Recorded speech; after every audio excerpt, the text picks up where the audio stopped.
कैसी है बीजेपी सांसद और बॉलीवुड एक्टर कंगना रनौत की फिल्म इमरजेंसी। आज फ्राइडे है, फिल्म रिलीज हो गई है और फिल्म रिलीज होने के बाद इसको लेकर मिली जुली प्रतिक्रियाएं आ रही हैं। सोशल मीडिया का माहौल कुछ और है, लेकिन जो क्रिटिक्स हैं, जो फिल्म देख चुके हैं, वो फिल्म को लेकर कुछ और बातें कर रहे हैं। दोस्तों, कंगना रनौत की ये जो फिल्म है इमरजेंसी, इसके लिए उन्होंने बहुत संघर्ष किया है। वो खुद उनका कहना था कि क्योंकि बॉलीवुड तो पहले ही उनका बॉयकॉट कर चुका है, तो उन्होंने अपनी पाई पाई इस फिल्म में लगा दी। इस फिल्म के डायरेक्टर भी वो हैं, लीड एक्टर भी वो हैं और इस फिल्म का पूरा ताना बाना भी उन्हीं ने एक तरह से रचा है। फिल्म इंदिरा गांधी पर है और खास तौर पर इंदिरा गांधी ने जिस तरह से भारत पर इमरजेंसी लगाई थी उस घटनाक्रम पर है। लेकिन फिल्म क्या कहीं कमजोर पड़ गई? और अगर कमजोर पड़ गई तो कंगना रनौत के लिए आगे की राह कितनी मुश्किल और कितनी आसान होगी, सब कुछ मैं आपको तफसील से बताऊंगी। लेकिन सबसे पहले सबसे जरूरी सवाल कि फिल्म कैसी है। वैसे तो दोस्तों फिल्म मैंने देखी नहीं है और किसी फिल्म को लेकर मैं अपनी टिप्पणी नहीं जाहिर करूंगी, लेकिन जिन लोगों ने फिल्म देखी है, जिन क्रिटिक्स ने फिल्म देखी है, उन्होंने इस फिल्म को लेकर क्या कहा है वो मैं आपके सामने रख सकती हूँ। जैसे दोस्तों एनडीटीवी मूवीज की तरफ से साइबल चैटर्जी ने फिल्म के रिव्यू के लिए लिखा है, emergency review, Kangana's Ranaut film is a lesson in how not to make a biopic. मतलब एक बायोपिक कैसे नहीं बनानी है, कंगना रनौत की ये फिल्म एक लेसन है, एक उदाहरण है। दोस्तों इस रिव्यू में फिल्म को 5 में से 1.5 स्टार दिया गया है, मात्र 1.5 स्टार। और साइबल चैटर्जी इस फिल्म के लिए लिखते हैं कि जो शुरुआती दौर है फिल्म का, जो फर्स्ट हाफ है वो काफ़ी इंटरेस्टिंग है, बहुत अपने आप में आपको बांध के रखता है, लेकिन धीरे धीरे फिल्म छूटती चली जाती है। हालांकि तमाम रिव्यूज जो मैंने पढ़े हैं फिल्म को लेकर, हर कोई फिल्म में एक की तारीफ कर रहा है और वो कंगना रनौत। इसमें तो कोई दो राय नहीं दोस्तों। कंगना की विचारधारा से आप इत्तेफाक रखें रखें, मैं खुद मानती हूँ कि कंगना रनौत जैसी टैलेंटेड एक्ट्रेस इस वक्त इंडस्ट्री में नहीं है। भारत में इतनी शानदार एक्ट्रेस कोई नहीं है, सब ने यही तारीफ की है।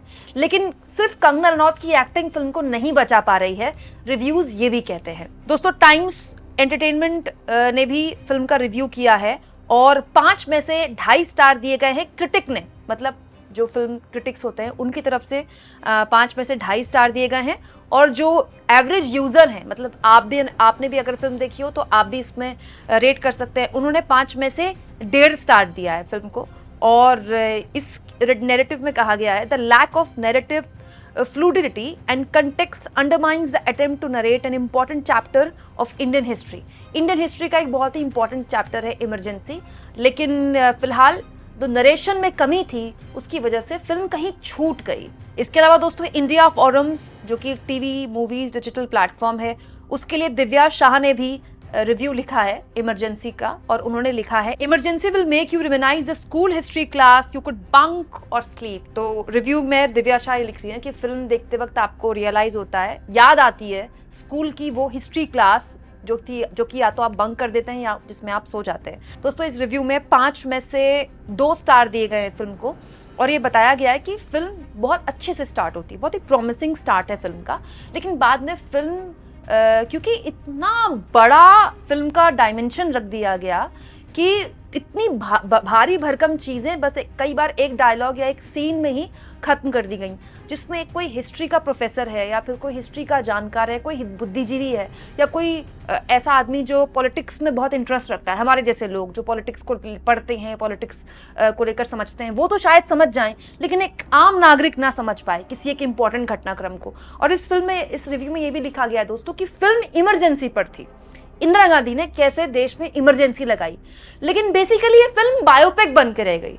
तो ये एक बहुत भारी कंफ्यूजन जो हर रिव्यू में मैंने पढ़ा, जो लगभग हर कोई लिख रहा है कि फिल्म में क्लियर नहीं है कि फिल्म अगर इमरजेंसी, देखिए फिल्म का नाम इमरजेंसी है तो फिल्म केवल इमरजेंसी के घटनाक्रम के इर्द गिर्द होनी चाहिए, लेकिन फिल्म को एक बायोपिक का रूप दे दिया गया। और क्योंकि दोस्तों इंदिरा गांधी का जो कैरेक्टर है, इंदिरा गांधी का जो पूरा पर्सनैलिटी वो इतनी ह्यूज है, मतलब जवाहरलाल नेहरू की बेटी इंदिरा गांधी ने फ्रीडम फाइट भी देखा, उसके बाद जवाहरलाल नेहरू का देहांत होना, फिर उनकी पर्सनल जिंदगी, फिर उनका प्रधानमंत्री बनना, फिर इमरजेंसी लगना, मतलब बायोपिक में तो फिर मुझे लगता है कि कंगना रनौत को एक कोई सीरीज बनानी पड़ेगी, मतलब 8-10 एपिसोड्स की सीरीज बनानी पड़ेगी, तब आप न्याय कर पाएंगे इस तरह की पर्सनालिटी पर।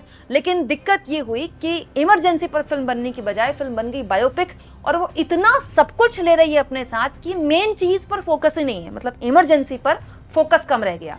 वहीं इमरजेंसी फिल्म के रिव्यू में जी न्यूज के पत्रकार विष्णु शर्मा लिखते हैं, आसान नहीं था ये मूवी बनाना, कहीं चूक तो नहीं गई कंगना रनौत। फिल्म को जी न्यूज ने 5 में से 3 स्टार दिए हैं और लिखा है कि फिल्म में कंगना रनौत की मेहनत साफ तौर पर दिखाई देती है, लेकिन क्योंकि फिल्म का नाम इमरजेंसी थी तो कायदे से इलाहाबाद हाईकोर्ट के फैसले से फिल्म शुरू होती और इंदिरा गांधी की हार पर खत्म हो जानी चाहिए थी। ज्यादा से ज्यादा दोबारा उनकी सत्ता वापसी तक खींचनी चाहिए थी, लेकिन ये मूवी बायोग्राफी बन गई। दायरा बढ़ा तो उसका नुकसान ये हुआ कि इमरजेंसी के तमाम दिलचस्प और खौफनाक किस्से अनकहे रह गए। हालांकि दोस्तों सोशल मीडिया के कई दूसरे क्रिटिक्स भी हैं जो कि सोशल मीडिया एक्स पे जिन्होंने काफ़ी तारीफ़ की है फिल्म की। कई लोगों ने 5 स्टार भी दिए हैं, कई लोगों ने काफ़ी ज़्यादा तारीफ़ की है। तो जैसा कि मैंने कहा, मिली जुली प्रतिक्रिया है। मैं कोई यहाँ पर बैठकर किसी की फिल्म को लेकर कोई फैसला नहीं सुना रही हूँ कि फिल्म बहुत बकवास है या फिल्म बहुत शानदार है। आप फिल्म खुद देखिए और उसके बाद तय कीजिए। दोनों ही तरह की राय हैं सोशल मीडिया में। कोई कहता है फिल्म बहुत शानदार है, फिल्म जरूर देखनी चाहिए, जैसे इस तरह के रिव्यूज भी हैं सोशल मीडिया में। कोई कहता है कि फिल्म कहीं छूट जाती है, शुरुआत अच्छी होती है लेकिन फिल्म कहीं छूट जाती है। हालांकि दोस्तों, कंगना रनौत की करियर के लिए फिल्म बहुत ही जरूरी फिल्म है और बहुत मुश्किलात झेले हैं कंगना ने। इस फिल्म की रिलीज के लिए कंगना को कितना इंतजार करना पड़ा। कहाँ ये फिल्म पिछले साल की मिड में ही रिलीज़ होनी थी, उसके बाद फिल्म लेट होते होते पहले कहा गया सितंबर में रिलीज़ होगी, फिर कहा गया नवंबर में रिलीज़ होगी, फिर अब जाकर जनवरी में रिलीज़ हुई है, मिड जनवरी में। तो जाहिर तौर पर एक फिल्म मेकर के लिए बहुत बड़ा चैलेंज होता है, क्योंकि फिल्म में किसी एक आदमी का पैसा नहीं लगा होता। फिल्म में बहुत लोगों का पैसा और बहुत लोगों की मेहनत लगी होती है, बहुत रिसर्च लगी होती है। तो जाहिर तौर पर कंगना रनौत के लिए फिल्म इसलिए भी बहुत ज़रूरी है क्योंकि कंगना ने इस फिल्म को बनाते बनाते अपना दफ्तर बेच दिया था। और ये बहुत मुश्किल डिसीजन रहा होगा कंगना के लिए, क्योंकि इस दफ्तर के लिए उन्होंने बहुत मुश्किल वक्त देखा है। कंगना का वो दफ्तर बेचना पड़ा। उन्होंने खुद कहा था कि मुझे पैसे की ज़रूरत थी, तो उन्होंने कंगना को अपना दफ्तर बेचना पड़ा था। हालत ये हो गई थी कि कंगना ने ये भी कहा है कि उन्होंने अपनी ज्वेलरी तक गिरवी रखी है इस फिल्म को बनाने के लिए, और उनको कोर्ट तक का सहारा लेना पड़ा फिल्म को रिलीज़ करने के लिए। और कंगना का फिल्मी करियर वैसे भी अच्छा नहीं चल रहा है। आप जानते हैं, अब कंगना की फिल्मों का अगर लिस्ट मैं आपके सामने रखूँ तो इससे पहले कंगना की जो तेजस फिल्म आई थी दोस्तों, वो उनके करियर की सबसे बड़ी फ्लॉप फिल्म बनी। उससे पहले धाकड़ फिल्म आई थी, वो भी बहुत बुरी तरह फ्लॉप हुई थी। थलाई भी आई थी, वो भी नहीं चली थी। पंगा फिल्म आई थी, वो भी नहीं चली थी। जजमेंटल है क्या फिल्म आई थी, वो भी नहीं चली थी। मणिकर्णिका फिल्म उनकी हिट रही थी। और इसके अलावा उससे पहले सिमरन आई थी, वो भी नहीं चली थी। रंगून आई थी, वो भी नहीं चली थी। कट्टी बट्टी फिल्म आई थी, वो भी नहीं चली थी। आई लव न्यूयॉर्क आई थी, वो भी नहीं चली थी। तनु वेट्स मनु रिटर्न्स उनकी फिल्म हिट हुई थी और बहुत शानदार फिल्म थी।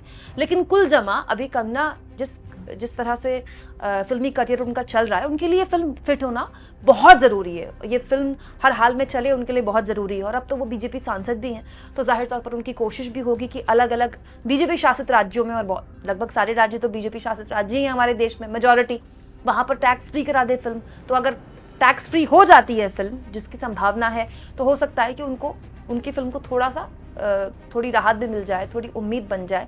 हालांकि जैसे कि मैंने कहा कि किसी एक रिव्यू को पढ़कर कोई फैसला देना ठीक नहीं है। आप खुद फिल्म देखिए और फिल्म देखकर ज़रूर बताएं कि फिल्म कैसी है। और अगर फिल्म देख लें तो ज़रूर कमेंट बॉक्स में हमको भी बताएं कि फिल्म देखनी चाहिए कि नहीं देखनी चाहिए, और आपके हिसाब से कंगना की इस फिल्म को कितने स्टार्स मिलने चाहिए। और जितना हो सके दोस्तों, मेरे चैनल को शेयर भी करें, सब्सक्राइब भी करें, और थैंक्स फॉर ज्वाइन। बार बार आपको मैं याद दिलाती हूँ, ये 2 ऑप्शन है जिसके जरिए आर्थिक तौर पर भी आप चैनल के हाथ मजबूत कर सकते हैं।